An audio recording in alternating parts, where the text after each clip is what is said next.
Okay, I think I've made a major breakthrough in why my kicks and a lot of other people's kicks aren't at their full potential.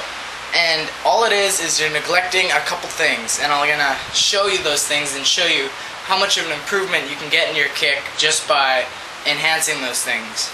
Okay, so what I realized when I'm watching most people doing their kicks is that what they're doing is they're having their leg going up at a 45-degree angle.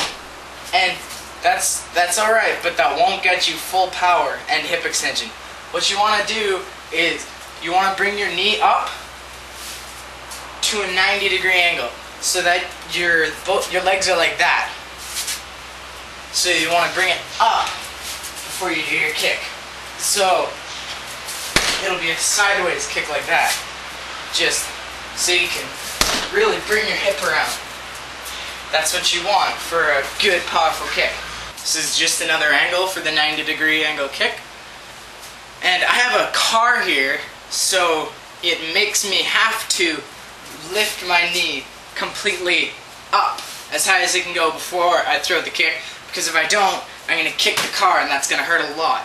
So you might want to do that. You might want to put something there, like maybe a box or something that'll keep you from just easing your leg up. You want it to come up perfectly sideways for the kick so that you can get the right hip extension.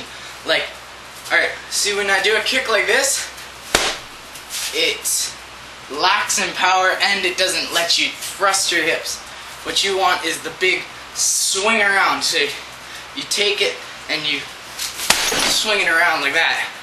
The next thing I notice about people when they're doing a kick is they're not using the proper rotation of the stationary foot. The foot that stays on the ground while you're doing your kick. Most people, what they do when they're doing the kick is they put their foot here and then they try to throw the kick. That won't work because your hips are already opened up. What you want to do is stay on the balls of your feet like this, so when you go to throw the kick, that also helps you extend when you're on the balls of your feet, and it helps you swing your hips around. So you take your foot and you pivot it like that.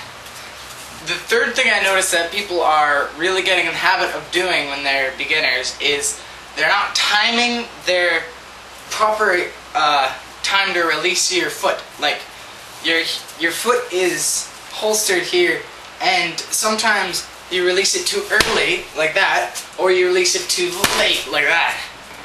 What you want is you want to bring your knee up, swing, have it, and just before your knee gets in line with your target, that's when you want to start extending it.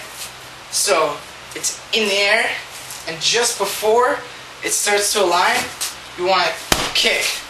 I'm just going to demonstrate the old way, if I can still do it, and my new way. So this is the old way.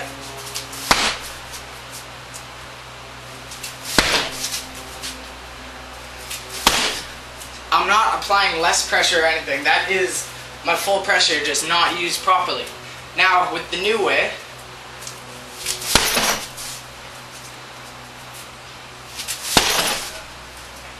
notice how I retract after my kick. You might want to practice that.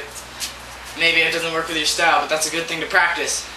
So you have your kick, spinning, pivoting on your foot, extending at the right time, having your knee up. So like that. Okay, practice that.